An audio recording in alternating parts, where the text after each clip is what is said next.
Prison won't be so bad. I can become a born-again Christian. And that'll be good. Because nobody wants a born-again Christian as their bitch.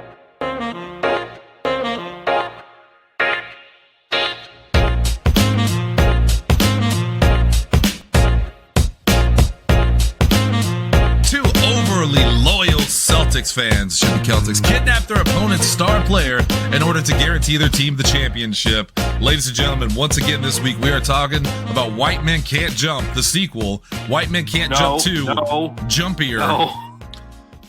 Jumpier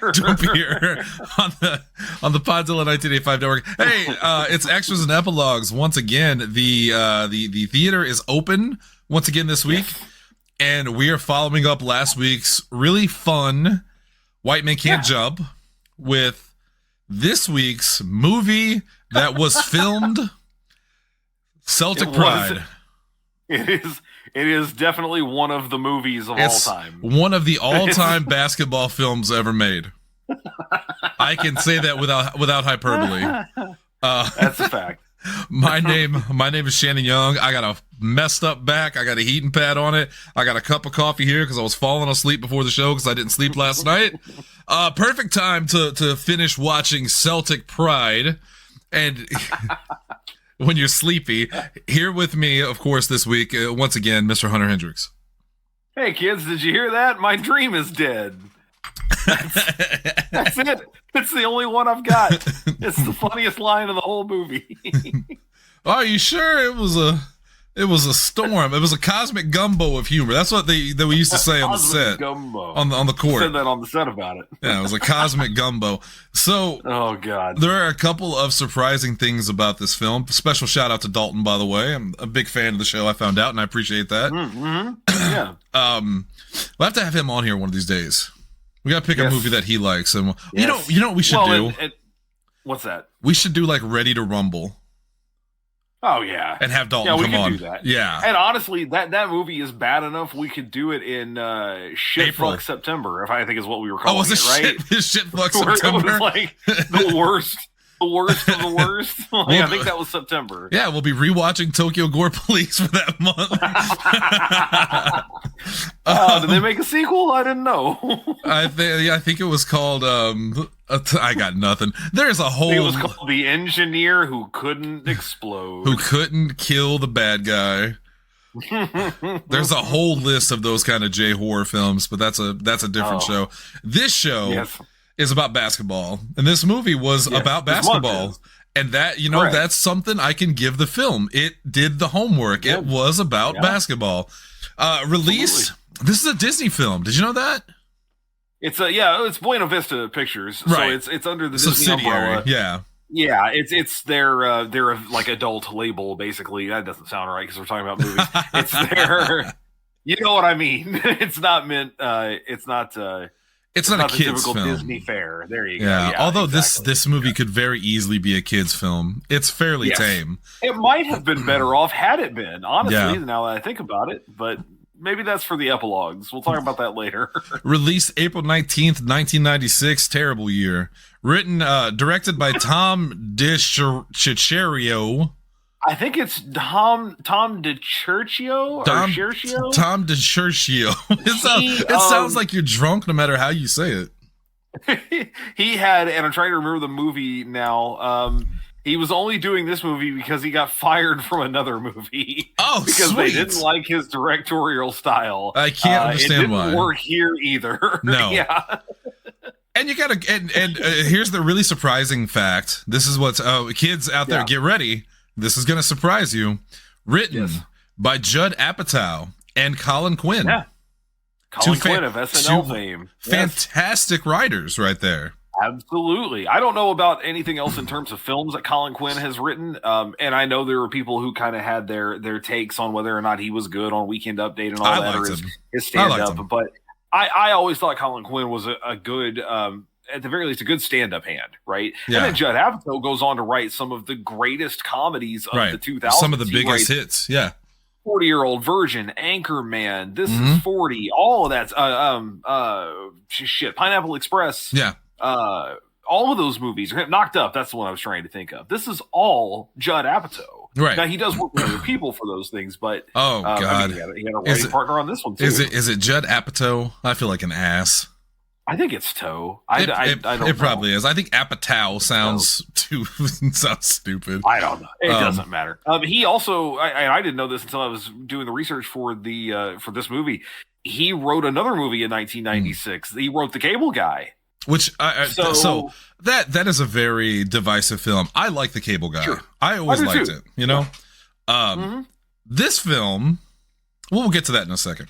So, but he had to fight to get credit on that. By the way, that was the trivia for that. Was basically for Cable Guy. He evidently he rewrote a lot of the script. He didn't write it originally, but he did rewrites for Jim Carrey and for Ben Stiller, who directed that movie.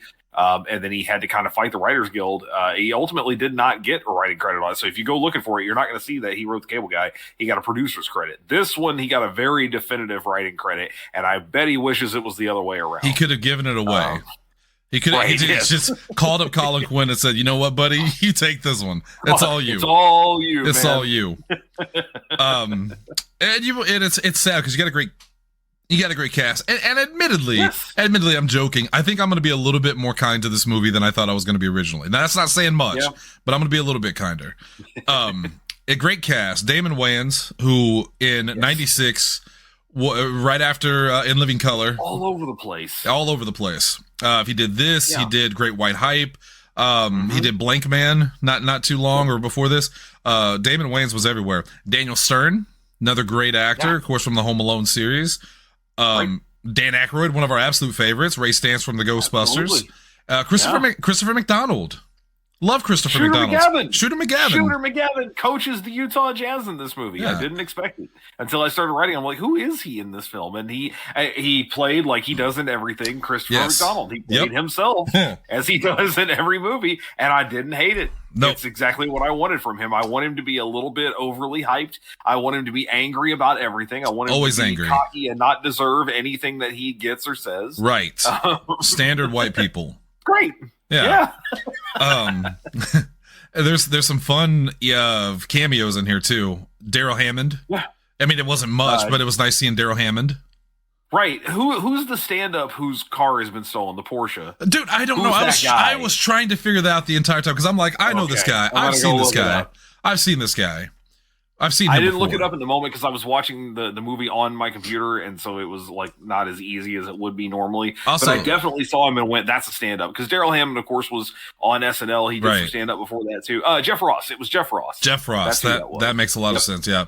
Yeah, there were a lot of people who I think they pulled in that way. A lot of guys who were playing roles who were just friends of the guys who were running the movie. So that's okay. So before we get too deep into the movie, that I think is what I think is the best compliment I can give this film. It felt like everybody was having a good time and they were doing something they wanted to do. So, you know, and there is something to be said about that. Even if a movie's not great, if the people in it don't look like they're miserable, like some of the movies we've criticized, you know, that they look like they absolutely don't want to be there. At least this one, you felt like they all wanted to be there and they were having a good time. Which we'll dive into the movie here in a few. 90-minute runtime, that's the sweet spot. That's right on the sweet spot, as we often say. Yeah, it could not be more directly on it. It is literally exactly 90 minutes long. So they knew what they were doing in terms of the classic 90s comedy setup. It's very mid. When it comes to so timing, many ways. I should say. Yes. budget versus box office. I also tried to look this up after I saw your note. I couldn't find it either. I have no idea what the budget is. Yeah.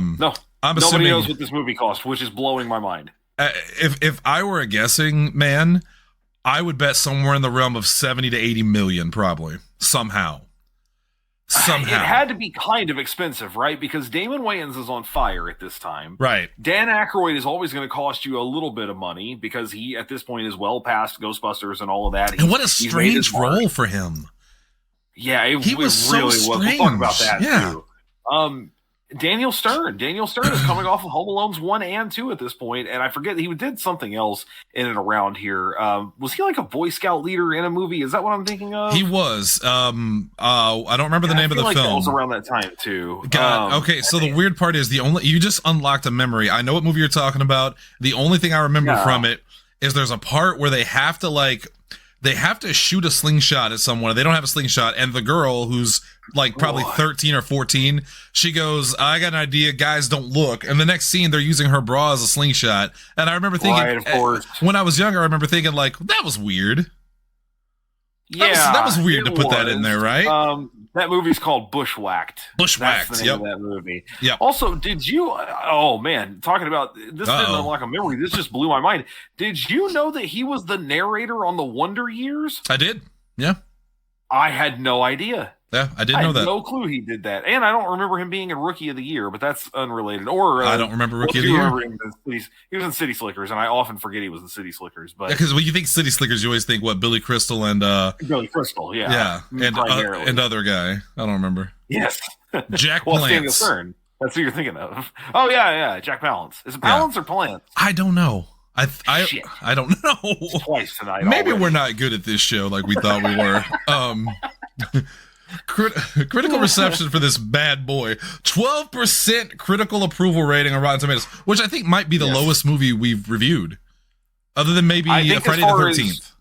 Critics go, maybe even. I'd say probably. I would put it above maybe, because even Tokyo Gore Police was like mid to high critical rating. I'm gonna skim through here and see just what we've done recently that would have maybe been lower. But I'll keep going here while he's doing that. 12% critical approval rating on Rotten Tomatoes. Metacritic score of 34 out of 100. Generally unfavorable. 2 out of 4 stars from Roger Ebert, who says it's a little too lumbering to take off as a comedy, but there is the germ of an idea here. Is that a gem of an idea? Is that germ? Germ. Wow. Yeah, like there's a little speck of an idea that could have been something more, is what he's saying. Especially in the scenes where the professional star ridicules 2 grown men for taking basketball games so seriously. And I agree with that. That, I think, was one of the better parts of the movie that they didn't really follow up on at all, was him taking them to task for being so obsessed with other people. You know, I thought it was a good part where they've kidnapped him. He's sitting in the room with Dan Aykroyd. He's looking around at all the trophies and he's like, you know, do you think they have your trophy on their wall? It's a great criticism of the obsessive fan behavior that we see in sports so much. Maybe nowhere worse, as you and I both know, than in maybe professional wrestling, where the tribalism is disgusting. Real bad. I can't count in regular sports how many times I've heard people say our team won or we won. And it's like, what'd you do to contribute? You didn't do it. You bought the jersey. All you're really a fan of is colors and names, colors of teams and logos. Because if one guy went to another team, you're not going to follow him. No. That's not how that works. So I skimmed through all of them, actually, because we got them all in the one document there. The next, you were right, the next lowest movie we reviewed was Friday the 13th, Part 4. This was a 12% approval rating as far as critics go. Friday the 13th was a 24. That's ridiculous. Twice as much. I would watch this movie 5 times a week over Friday the 13th, the final chapter. No offense to Tanner. Not to jump too far ahead of the reviewing and all that. I have no desire to watch this movie again. I also would watch this movie every day of the week before I watch that movie again. But I think in general I do agree with it. It's every time, man. Roger Ebert is spot on. He's right down the middle, and he says there are some things about it that are good, but it's too average. It just never really never really takes off. It just never really takes off and does anything with all the things that it introduces. So. This is one of those movies, and there's a whole bunch of them, where there are comedies that are perfect. Honestly, it's perfectly fine. There's nothing wrong with this movie. I'm going to say it now. There's nothing wrong with this film. It's not poorly acted. It's not poorly written. It's not poorly directed by any standard. It's just so forgettable. Oh. It's well, there are parts. Well. But my biggest criticism of it is it's just very forgettable. There's nothing about it that stands out. It's such a I don't want to say by the numbers, but it's so uninteresting. It's a 90-minute sitcom plot. Yeah. It's a 90-minute idea that could easily have been done in 22 minutes. That to me is the most egregious part of it. If you're wondering what the hell is this movie about, because we know you've never seen it and you're never going to watch it, so we'll just tell you. So Dan Aykroyd and Daniel Stern are 2 huge Celtic fans. The Celtics are playing the Utah Jazz in the is it the playoffs or the championships? Finals. It's the finals. Okay, it's the finals. It's the NBA finals. Yep. And their star player, who's played by Damon Wayans, they end up getting him super drunk and kidnapping him with the idea that they will keep him from playing in the final game, therefore securing the Celtics a victory. Hijinks ensue. That's the basic setup of the movie. And it's not a bad, again, it's not a, I'm serious, man. It's not a bad setup. I don't hate this. I don't hate this movie. I don't hate it, but I didn't like it. And I watched this movie years ago. I watched this when it first came out, back when we used to have satellite, and there was a whole list of like rental stations on the satellite. This is where I saw a lot of the all-time movies of the era. This, you know, just a smorgasbord of average films like Broken Arrow. This, like 5 different Steven Seagal films. I have a distinct memory of when we first got access to what you're talking about. It was when we got our like mini dish satellite, whatever, those little ones. And for me, it wasn't the rental channels. It was when you got like a free trial to HBO. That always just happened to be around the time that HBO was showing stuff like True Lies, the 98 Spawn movie. Spice World, like the Spice Girls movie was on there a lot. True Lies was on there all the time. That's a good movie. So forgettable. And this, I don't know what it was. Not bad, but yes. I had an addiction to, I said it the other day, I had an addiction to banality. And for some reason, I rented it all the time. And I thought Celtic Pride would be good because I really love Dan Aykroyd. I love Daniel Stern. I was a huge fan of Damon Wayans at the time because I was a big In Living Color fan. And I thought, okay, let's do this. And I remember renting it and watching it. And then immediately it was like K and J were there flashy thinging me because I forgot it existed the moment it turned off. And what was that about? What the hell was it? Oh, what was his name? Damon? David Wayans was so good. Dominion Wayans? And I didn't think about this film. I never thought about this film again until we said we were going to cover basketball movies. And once we were talking about all these great films, in my head I thought, what's the worst basketball film you've ever seen? Because God knows if Hunter's bringing the good ones, you've got to contribute the bad ones. And I only recommended White Men Can't Jump because I hadn't seen it, but I had heard it was good, and come to find out, it ended up being my favorite thing that we've done so far for this month. It's only 2, of course, but this was not that a movie that admittedly, last week was a movie that I said not only would I watch again, I kind of want to watch again. I gave it 2 thumbs up. I really enjoyed it. This was, you're correct. This was not that. No, I didn't hate it. I really did not hate this movie. No. But I also didn't really like it. And the thing that got me the most about it, and I think the thing that's going to push me to my ultimate rating, is that this is a comedy that did not make me laugh. I never laughed once. Never. I was thinking that too. I never laughed. So I watched this movie on my computer because, of course, we had to, do some things to get it watched. Yeah. And Sarah was asleep when I was watching it. She had something else going on the TV. She woke up while it was maybe it was about half over, I think. Right. Went in the kitchen to do some stuff, and she was in the midst of making supper while I was watching it. And I was like, "Hey, do you need help?" No, I got it. So I throw my headphones back in. So I'm watching it, noise canceling and all that. And I get done and I close it up. I go in there, we sit down, we're eating, and she goes, "What movie were you watching?" I'm like, "Oh, I'm explaining what it was." And she goes, "So I'm guessing it wasn't very good." And I said, "Why?" And she goes, "Well, those are all very funny people, and you didn't laugh one time." I just assumed. Yep. I just assumed when you sat down and she said, "What did you watch?" You went, "I don't remember." I don't know. Hang on, let me go Google it again. Did I watch something just now? Yeah. To me, this movie really is like the definition of average. It's just, it's average. There's nothing special about it. I also didn't laugh. Now, that's not to say that all comedies need to have me chuckling in the street. There are some things that I watch, like King of the Hill. I love King of the Hill. It's not often that King of the Hill makes me laugh out loud, but I'm enjoying my time so much while watching it. On the inside, I feel a joy. This movie didn't give me that. This movie was like watching. It was like hanging out with friends you haven't seen for a while, and you're kind of just sitting around talking, and it's pleasant, but you want it to be over. You know what I mean? It's that friend that you're like, oh, it's good to see you. You're talking and everything's going fine, but in your head, like, I got things to do, man. I need you to bail. You're looking at the clock. Right. That's what this movie was to me. Which is sad because it is such a talented group of people. One of the first things, so when the movie starts and he's giving his speech to the kids, I haven't seen this movie in probably 20 years. And as soon as he says it, well, not even 20 years, God, almost 30 years. Jesus Christ. I haven't seen this movie in almost 30 years. And oh my God. And as soon as he's talking, I'm like, okay, he's talking to kids, isn't he? And he was. And I'm like, okay, the humor is that he's being way too into it. And these are children. And then all of the children. Nothing comes of that. Well, what comes is a very creepy part where all the go back and watch it. All the children say, "Can we play on the trampoline, Mr. Whatever?" Oh, at the same time. Yeah. And none of their lips move. Did you notice that?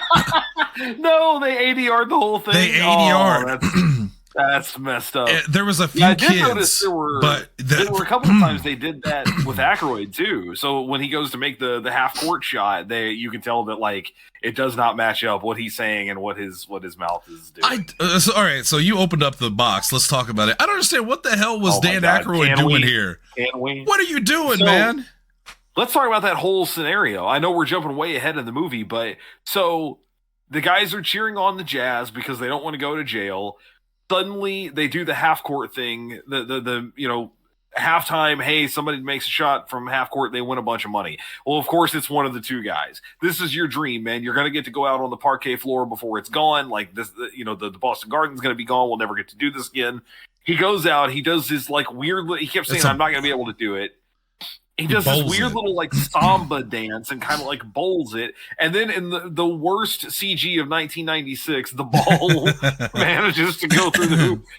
And they win $100,000. The only reason he does it, by the way, in a Jazz jersey is because his buddy Daniel Stern's character tells him we might need it for bail money. We might need it for jail when we go to jail. And he makes it, and they win this money. This is never once spoken about again. Never. It never comes back. There is quite literally no reason for that scene to be. It was completely pointless. If it was there, so Dan Aykroyd could do the little dance before he shot the ball. He also it would have made more sense for it to be Daniel Stern's character. He's the former basketball player. He's the one who might have a shot at it. It would have made more sense if they somehow used that at the end for their little, the second go around kidnapping plot. But none of it. None of it made any. It would have made sense if they would have said in the denouement, like in the end of the movie, that Aykroyd's character gets together with the woman, the hot dog girl, the hot dog, and he like owns his own plumbing business now, and he's running. Never the show, spoken about. He like invested in it. And nothing happens with that scene. I know we're skipping to the end, but you brought it up. I got to talk about it. The whole ending was pointless because there's a subplot of Daniel Stern and his wife and how she's leaving him again because he's obsessed with sports. And part of this was supposed to be his. And we talked about the growth of a character of the film. His growth he doesn't grow at all. None of them do. He doesn't grow at all or change in any way. And even without the ending, that whole thing of him like going back and trying to be a good parent or whatever, he's not. His kid has to tell him what's going on. Yeah. I never understood why this woman was invested in this guy in the first place and then wanted him back, other than the movie needed it to happen. Well, that's the thing. So after they succeed, and we'll talk about the ending in a little bit, but after they succeed, they don't go to jail. He realizes, there's more to life than cheering on the Celtics. You think there would be a scene where he reunites with his wife and son, tells her he loves her, tells his kid, hey, let's go throw the ball around or something, and none of that happens. It literally goes from the court where they're joking with Damon Wayans to them kidnapping Deion Sanders. There's a little bit of exposition at the end, but instead of showing us what happened, they just throw in a line or two about him and his wife now, and like, what a terrible ending! Like, what a poorly written ending. If you made that movie today, what would happen is all the things we just talked about would be the end of the actual movie. There would be some sort of little reunification with Lewis, with Damon Wayans' character. Yeah. There would be some funny little bit about how he's going to destroy him, And then the post-credits scene would be the two of them sneaking in, somehow explaining how the money they want is allowing them to do this. And, the whole joke, because the whole thing exists for the joke of him saying, I promised I would never interfere in the NBA Finals again. But it's NFL season. Oh, man. And here we are. Right. Uh-huh. There would be a little post-credits joke about that, and it would be to set up a sequel. It would be because they thought it was good enough to set up a sequel. This movie was never getting a sequel. It was never going to get a sequel. No. It was never going to happen. And nor should it. And going back to Dan Aykroyd, throughout the film, it's established that Dan Aykroyd is a loser, that he only exists because his friend allows him. There's weird scenes where he's in, like, almost lingerie, and Daniel Stern is slapping his ass because he says he owns him. There's parts where he's plugging his ear and singing because it helps the Celtics. Like, there's all these weird things with him, and you think it's building up to his big moment of him.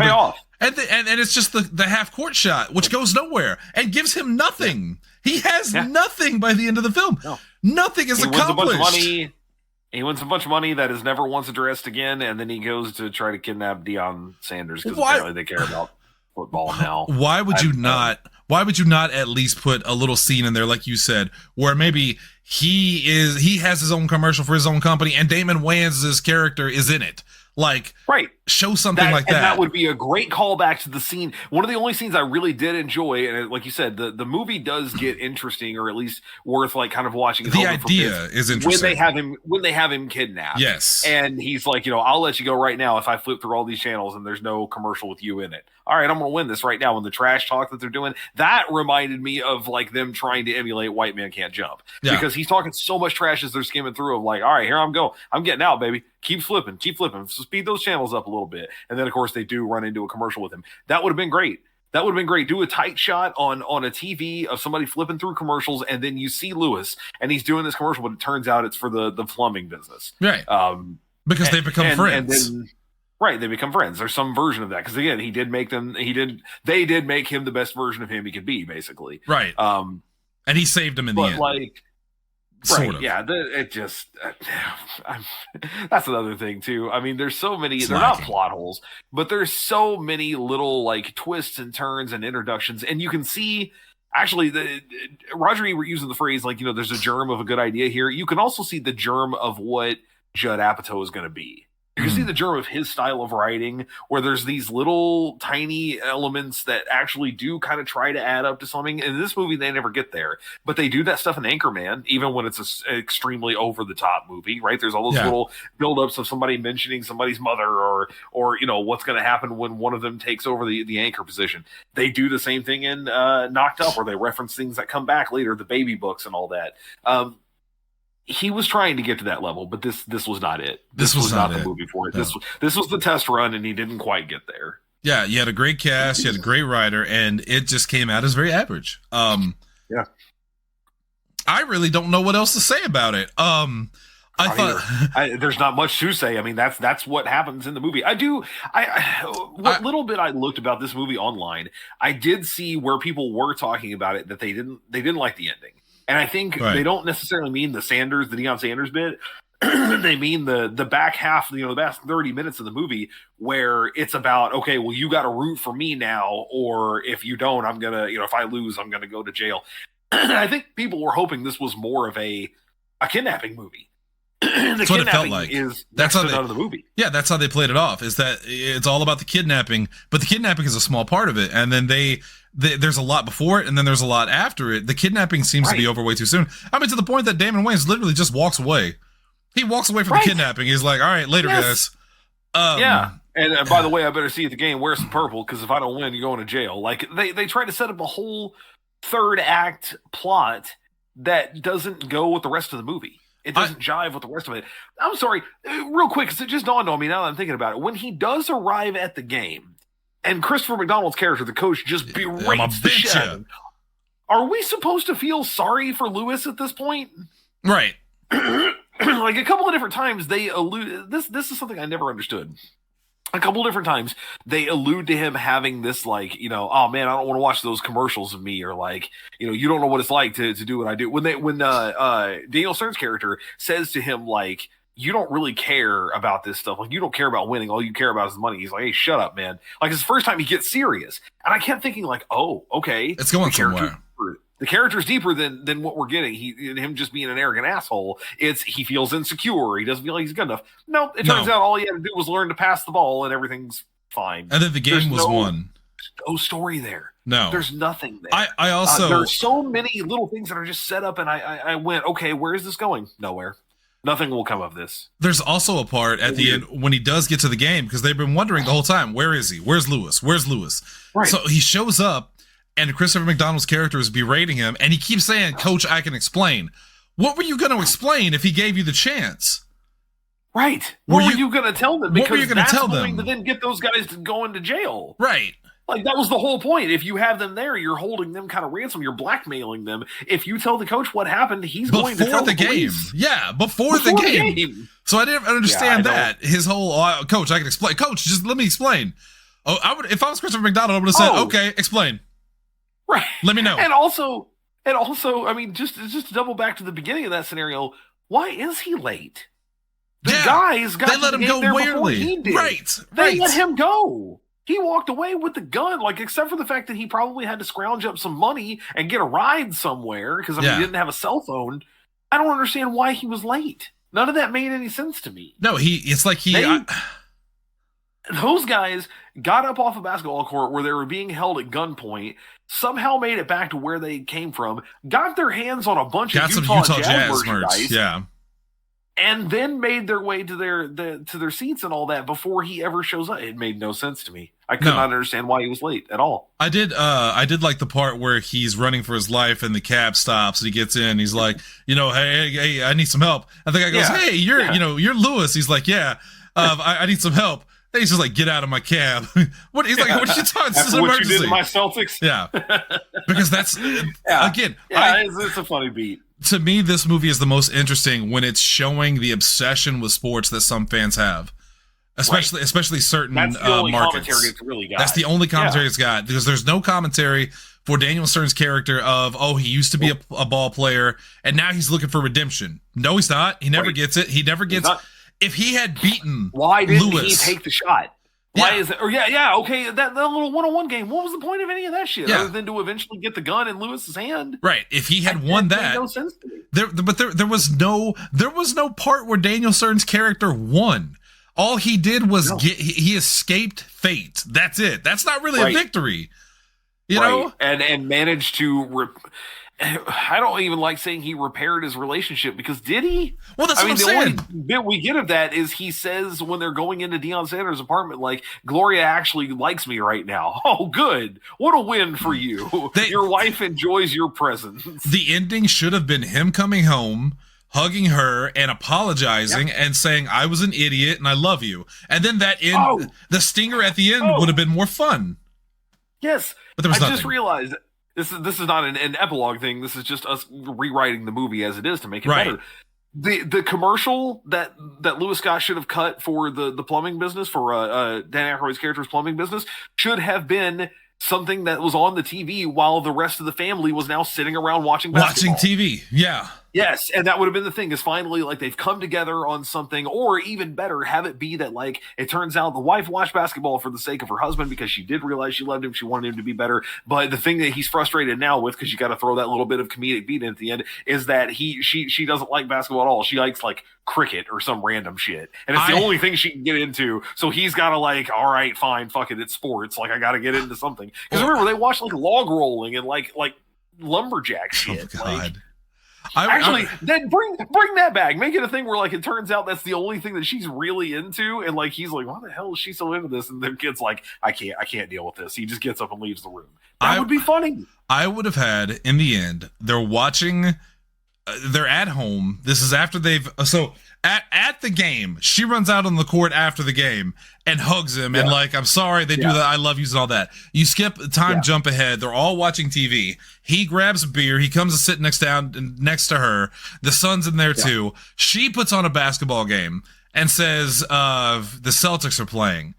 Daniel Stern's character says, no, I think I've had enough basketball, and turns the channel, and then the channel goes to the commercial with Lewis, at which point he just kind of laughs and then fade to black. And then you do the credits, and then you do the stinger at the end where they kidnap Deion Sanders. Hunter and I have never written a Hollywood film. Never. I'm going to marry the two ideas. Instead of fading to black after the commercial, over the credits, we see, like, the film keeps playing in the background instead of that. And that's where it turns out that they're talking about what they're going to watch. And he's like, lumberjack, like, log rolling, there's no way you're going to watch. She's like, no, hang on, go back. That was, what is that again? And he's like, yeah, I mean, they're cutting into logs, and, like, me and Jim used to watch it. No. This is good. Leave that. This interests me. They're big. It's like, really? Yeah. And the kid's like, I can't deal with this. He just gets up and leaves. That's funny. Do that over the credits. Just let that run. I don't understand. And Judd Apatow wrote Judd this, Apatow. and Colin Quinn wrote this. I think that this was a trial run. I'm curious now what Judd Apatow's first movie was. Are you sure this was Judd Apatow and not Jed Apatow? Jed like his cousin, his long lost brother, who's never actually seen a comedy. He's just. What has he written? Okay, he has 47 writing credits. I want to see exclusively what he has in that time period. Written. Let's get rid of everything else. He's 47 writing credits. Okay. They go to as recently as right now. Oh, they're pretty far back. He wrote for the Grammys back in the early 90s and all that. But I'm not seeing any. He started writing on SNL he wrote for 2 episodes between 90 and 95. He wrote Heavyweights, and I think that was his first big movie in 95. And then, after that, it goes from 2 episodes of The Critic, The Ben Stiller Show, something called The TV Wheel, and then Celtic Pride. Well, Hunter, so this was his first movie that he wrote. I'm shocked you didn't mention that he wrote 3 Tom Arnold specials. Oh, geez. Yeah, I didn't see there were 3 of them. I now see that there's a 1, 2, and 3. 3 of them. Yeah, because he wrote for some TV movies and all that. And I guess after this, he goes back to Freaks and Geeks. Freaks and Geeks is not that long. Yeah, there we go. Right. There's Freaks and Geeks. Again, TV, he's writing, Undeclared and other random. He apparently writes for award shows a lot. But then The 40-Year-Old Virgin is the next big thing that he writes. Also, I was mistaken. Mega hit. Anchorman is not him. I don't remember who wrote Anchorman, but I think he had a producing credit on that. But he did. He wrote 40-Year-Old Virgin. He wrote Fun with Dick and Jane with Jim Carrey. Knocked Walk Up. Hard. Walk Hard. Him. I didn't realize that was him. I had no idea that was him. Oh, well, you know what? Okay, it's making a little bit more sense now because he also wrote You Don't Mess with the Zohan. Now it's sad. It's starting to make a little bit more sense here. That's unfortunate. Yeah. But again, his first full movie that he writes, not TV movie, like literal theatrical movie, is Celtic Pride. And again, I think he was just working out the kinks. I think this was his first run, and people went, yeah, good enough. We'll give it a shot. Well, and again, like I Judd Apatow now doesn't write this movie. He writes a different version of this movie. Oh, absolutely. Absolutely. But again, like, I don't think anything about this film is particularly offensive or anything like that. It's just, it's just boring. It's just boring. Yeah, it's a comedy with very little comedy. I shouldn't say no comedy because it's not like I never ever laughed. Right. But like you said, at no point in time was it audible. Like it got a grin out of me, and that's it. Again, hey kids, my dream is dead. Like I said it to you as I was watching it. Daniel Stern is the best actor in the movie for at least the first half of it. Yeah, he's very entertaining. The only person that I want to go and watch. Damon Wayans is so stilted until after the kidnapping that I thought he was in another movie. I had no idea what I was watching. I found another film so goofy and over the top that it just is too much. I didn't understand Dan Aykroyd in this movie at all. I really didn't. It's very weird. It's very weird. I found another film that I also ordered on that pay-per-view thing that starred Damon Wayans that also I was incredibly disappointed in and I hated, and it's the same thing. Damon Wayans took any role at any point at this point. Bulletproof with Adam Sandler. Oh yeah. Not a great film. Not a great film. The only thing I remember about that film is Adam Sandler saying, you know how I can tell this porn was in the 70s, because that guy's like bush is an afro, and I'm like, all right, look, hot take. I'll say it here. I don't like Adam Sandler. There are times I do, and there are times I go, why is he funny? Anyway, sorry, not the show for it. I know. No, it's not. I was going to start throwing in takes there, and my long and short on Adam Sandler is there are a couple of his early movies I like. Then I get real bored with him for a long time, and then I think he's actually a pretty good dramatic actor. He comes back as a better dramatic actor than as a comedic actor. Because before we get hate mail, I love Billy Madison. I loved Happy Gilmore, and then that's it. Those are the two. I tolerated Waterboy. I tolerated Little Nicky. Right, yeah, and then it gets just weird. goes downhill from there. Uncut Gems was an incrable movie. Great movie. It's not something I ever want to watch again, but it was great, and he was very good in it. Punch Drunk Love was a fantastic film. I've always heard that's good. I've never seen it, but it was one of those things that people didn't know what they were getting because it was his first real attempt at that, and people went in for a wacky, zany Adam Sandler comedy, and it was not that. It was not that. Yeah. No, sir. No, sir. So you can tell how much we enjoyed this film by the fact we keep going back to other things. Let's get to the review. I want to get to the point where I'm doing this show and I have the time that I can put like little effects into it. So when I say let's get to the review, there's like a whoosh noise or something. I guess. Hold on, I got it. Like a little. I got it. All right, here we go. Like, all right, enough talk about that. Let's get to the review. Hey, enjoying your shrimp? All right, so so of course on the show we do the 5-point review system. 2 thumbs up means you loved it. Don't worry, we're not going to use that one. 1 thumb up means you liked it. 1 up, 1 down means you're neutral to it. 1 thumbs down means you didn't like it. 2 thumbs down means you hated it. Very few films on this show have ever gotten 2 thumbs down. Even in movies that some of us truly didn't like, it only earned a 1 thumb down just because of the value and the idea that yes, this film has some merit. Other films like Breen have no merit beyond the chuckles of the lulls. Right. So, yeah, I think I've only 2 thumbs down 3 movies, if I remember correctly. Dog Soldiers, which we universally did. Friday Faithful the 13th. Findings, of course, because and Friday. I think I was the only one who said that of Friday the 13th, just because it held no value. You had no attachment to it, right? Nope. But Faithful Findings is a good epitome of like. Did I have a good time watching it? Yeah, to some degree. Would I ever watch it again, or is it worth anything? No. Are you gonna watch the new one when we get a chance? Yes. Cade, the Tortured Crossing, the Tortured Crossing tiger fight. Of course, that has an actual effect artist. So I pretty much said everything I can say about this film. I didn't hate it. There were parts I enjoyed. I enjoyed some of the acting. I enjoyed some of the criticism of hardcore fans. There was a lot that I really did like. The problem is it was just wrapped up in such a bland package. This to me feels like someone that's starting a career and they really haven't found their voice yet. And they're writing stuff that isn't bad. It just isn't particularly interesting. And I myself, I've seen my own writing like that. In fact, I think if you go back to Podzilla when we started, especially after the first show was a little bit different because we were talking about wrestling. That was our element. Right. But go back to the shows after that. I think the second show I ever did was on Tara Reid's weight issues and like stuff like that. I had no business talking about that, but I wanted to talk about something, and I hadn't found my voice yet, and the show hadn't found its voice yet. And that's what I think this movie is. This is a writer that hasn't figured out how he wants to write films, and he's learning things, but it doesn't mean the movie is bad. I don't think this film is bad. I just don't think it's particularly interesting. Is it worth a watch? If you're a fan of these people, like these actors, or you want to see someone early in their career, yes, I think it is worth watching. If you're a sports fan, maybe you'll get more enjoyment out of it than I did. But for me, this is as bland but likable as a movie can get. Like, there was no point that because before I watched it, I only watched bits and pieces of it. And I remember just, oh my God, this is the worst thing.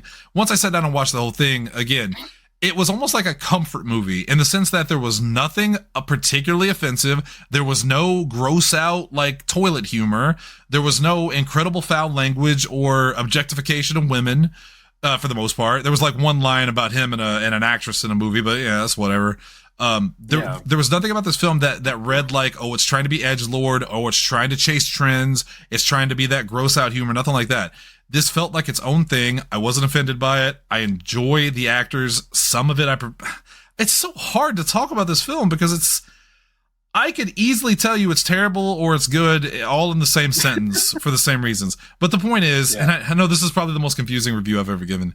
I don't think this film's without merit. I think it has some enjoyment to it, but it's not exciting. It's not particularly funny, but it's not bad. I am going to give, to me, this is the perfect example of 1 up, 1 down for me. I am completely neutral to this film. I have no attachment to it, but I also didn't hate it. I didn't dislike it. I didn't think it was bad. I will forget about this film the moment we post this review and move on to the next one. So 1 up, 1 down for me. This is the example of 1 up and 1 down as far as I'm concerned. So that's where I'm at. What about you? I'm going to. I had a tough time deciding this because I've been thinking about this since I finished it a couple hours ago. And initially, I also was going to give it 1 up, 1 down. I'm actually going to go 1 down. I think that's fair. And the reason for that is a lot of the stuff that we've elucidated here. I absolutely did not hate this movie, mostly because I won't think about this movie 20 minutes after we stop talking about it. Right. It will evaporate like vapor from my mind, and I will forget everything that I saw. I already don't remember much in the way of like the visuals. I just remember the story beats. The reason I'm going a little more dislike than like is, again, it's a comedy with very little comedy. With not much to speak of. I definitely didn't laugh out loud. There were very few times that I even felt like I was gonna, chuckle at it. It's not that it's like offensive to me in any way. It's not that I'm taking that route. It's just that it sort of promises one thing by being a certain kind of movie, and then it isn't that. And so I watched the entire movie going, okay, but now we're gonna do this, right? And it's weird. This movie is somehow at the same time very paint by numbers, right? It's a 90-minute comedy from the 90s that plays like an extended episode of a sitcom. But at the same time, I also have no idea what's going to happen next, because the things that happen often don't make a lot of sense. Like, the way that the kidnapping plays out was the most interesting part, because there were a few times there where I thought, oh, okay, here's what's going to happen. Daniel Stern's character's wife and the son come in to find this man kidnapped, and no one ever manages to catch these guys as a result of that. Like, she says, I'm going to go call the cops. They sit around. They even have a line where they're like, we should probably get out of here. She might actually do that. We'll just drive around for a long time in this van that I own that will not be hard to find. Yeah. It's only when the cop does see it and is like, oh, I see what's going on here, but I really want my team to win, so I'm going to look the other way, that we get any kind of resolution to that. But there are so many other things where it just feels like, I don't know why this is in the movie. Again, the $100,000 half court shot, that's a lot of fucking money. We're not going to talk about that again. Nothing's going to come of that. The only thing I can figure with that, I want to throw in here, the only thing I can figure that, and they just explained it poorly, is that they cared more about the Celtics winning than money even. That's how much it meant to them. But that was poorly conveyed if that's what they wanted to do.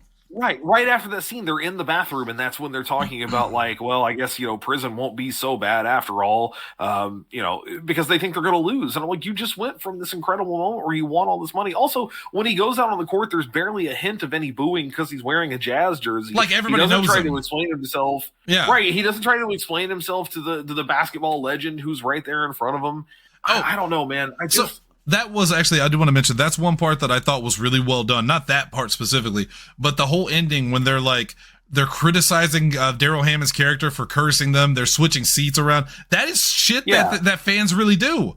Like, they have these superstitions. That was legit. That was, I thought, pretty smart. And the rest of it wasn't. So. Yeah, I did like, again, the most that this movie had to say about anything was when it was trying to provide some commentary on super hardcore fans, coming from a guy who is in the game, who knows what it's like. And I really thought that's where the story was going, that he was going to say, like, guys, I don't think you get it. Like, even though I'm pissed at you right now because you've put me in this position, like, I'm trying to show you that you're kind of wasting your lives here. Like, you're living vicariously through other people, and this has got to stop and all that.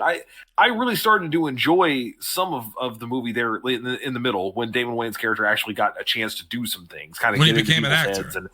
Yeah, he got to be himself. But, dude, before that, he's just a wooden plank. Yeah. And the dialogue is really stilted, and it doesn't feel like the same movie. It feels like 2 or 3 different movies grafted together all at the same time. And he never struck me as a basketball player. No, yeah. You talked about that briefly, about the, Wesley Snipes last week, and even Woody Harrelson convinced me, because they worked with a real coach, that, like, these guys could really go out there and play basketball. Right. No part of me watched Damon Wayans play and was like, "Oh man, what a badass! He's so good. He's supposed to be this Michael Jordan type player, but he's also got like a Dennis Rodman attitude." And it's the same thing in Great White Hype, where they portray him as James the Grim Reaper Roper. He's supposed to be the most dangerous boxer in the world, but you never believe it because it's Damon Wayans. No, he doesn't look like it. Yeah, exactly. Yeah, it was enough of a disappointment for me to tilt it one down, that I really thought, like, I honestly, going into this movie, knowing what I knew about it, I'd never seen it before tonight, I thought I was going to be neutral. I kind of thought, this is, from what I've gathered about it, from the research and from what I've talked to you about it before I'd seen it, I thought this will probably be a movie that'll be right up and down the middle for me. That was as I recall, that's what I said about Teenage Mutant Ninja Turtles, was that the nostalgia wasn't enough to overcome what I thought was a pretty middling script. For me, that's the epitome of a middling movie. It's right down the center of just, I kind of forget about it. I don't remember much of what's happening. It's fine for a nostalgic factor, but it doesn't really do anything for me as a movie. This didn't have enough of those good things to rest its laurels on.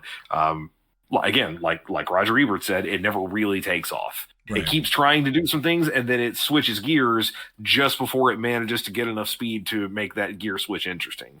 So, yeah, it's a disappointment for me, and I'm going one down. I didn't hate it. I wouldn't recommend it either, though. I know you said, if you're a fan of these people, it might be worth watching, maybe. But frankly, if you're a fan of these people, find better movies that they're in. If you're at home and it's like it's Sunday, 4:00, nothing's going on. You're flipping through the movie channels, and this movie pops up on like Stars West. Sure, grab a drink, sit back, and chill.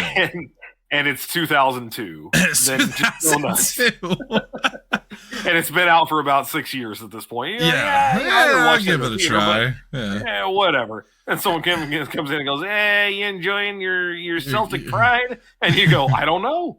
I don't know." Hunter, I got a new segment on the show I'd like to introduce. Yeah. Yes, please. We're calling it The Best and the Worst, where we talk about the best actor and the worst actor from the film.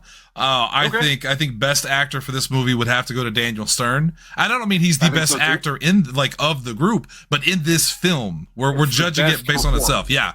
Best performance. Best and worst performance. Best and worst performance. Yeah. Daniel Stern, I think, takes best.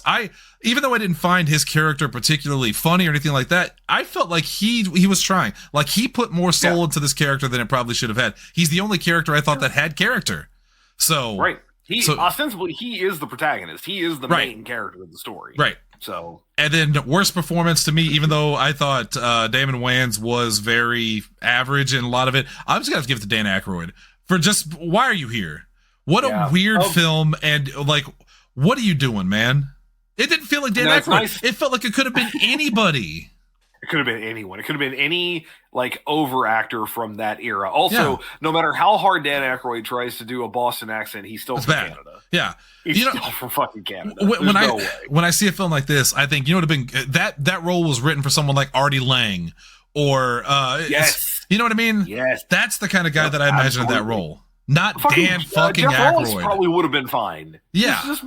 Let's let Jeff Ross do it. He was already in the movie. Yeah, I think that would have been more entertaining. You get a guy like Stern, who is a seasoned actor at that point, who can carry a comedy. Formerly he was kind of the sidekick with Joe Pesci in Home Alone. Now he can kind of carry the comedy load. And then, like you said, you have a stand-up or somebody who's a good, solid hand working right along beside him. Dan Aykroyd didn't fit in this movie. It is awfully nice, though, of you to give Larry Bird a pass, because Larry Bird was very bad as an actor. Okay, so truth time.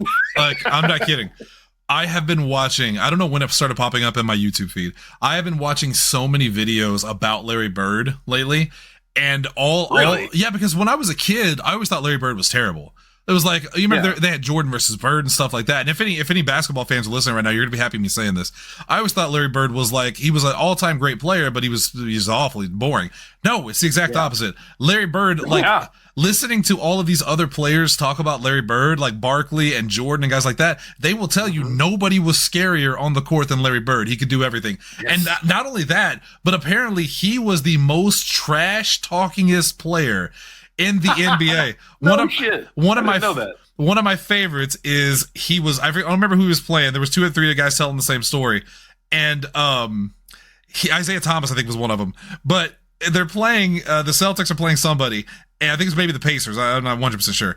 But they have a white guy guarding Larry Bird, and he looks over at the coach and the other black players. He's like, "This is insulting. You're not going to put a black guy on me. You're going to have this guy guard me." Like, it was. Oh, shit. They're cracking up talking about how Larry Bird would destroy you. So, considering what I know about Larry Bird as a person, this was pretty boring.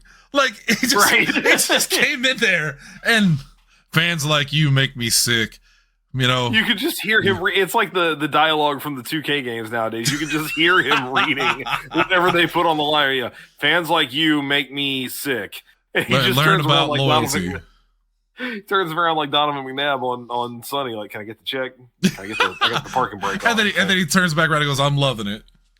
I'm loving it. All right, so this is completely off topic, but Dalton's listening, so we'll appreciate this too. So, have you heard of this guy? I think his name's something Hauser. Cole Hauser? Is that his name? Maybe not. Sure, I don't know. Cole Hauser. Well, Cole Hauser.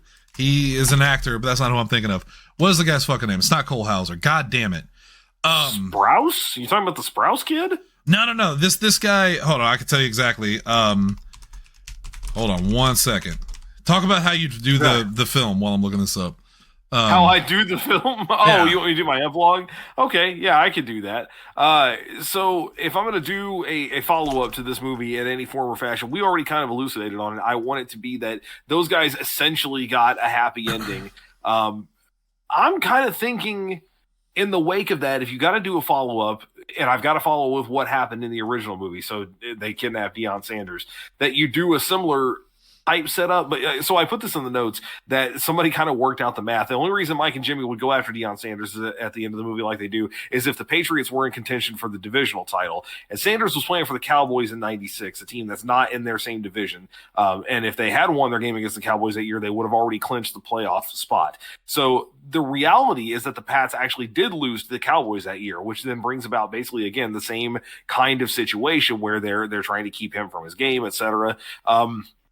I think you could take, if this movie had been written better and worked better, basically with the suggestions that we made for it, I think you could have made something out of it that would have been funny enough, that would have warranted maybe a look at the sequel with more sports stars. And I don't hate the idea of kind of doing a similar deal, but the twist is you've got to get Lewis Scott involved. You've got to have Damon Wayans back and actually turn him loose a little bit. And now for some reason, he's involved in the plot too. It's the off season for basketball. He has made a big bet. They kind of played a little bit with that with the cop in this previous game, but he's made a big bet on this game, and he also stands to lose a lot of money if something doesn't happen. So my initial thought was he works with those two guys since they're kind of friends now to try to keep Deion Sanders out, and he uses his power and prestige as a way of keeping him out of the game. And there's a different commentary about like, yeah, but you're not a pathetic loser like these guys. Like, you're a rich guy. Like, why are you going through with this? That could be interesting.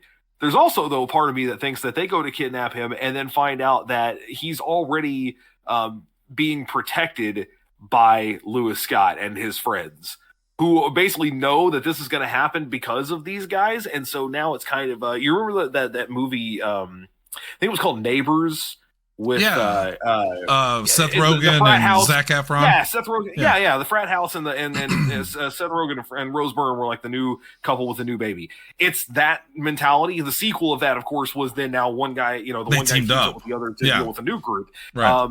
Same idea. I like the same kind of idea where now they have to deal with like a new thread of this stuff happening behind the scenes. Because I think if you're going to keep going with we kidnapped a sports star so they can't, make a game, you got to go bigger and better every time. It's got to get more and more ridiculous. Now they're going to kidnap, another player from the Patriots.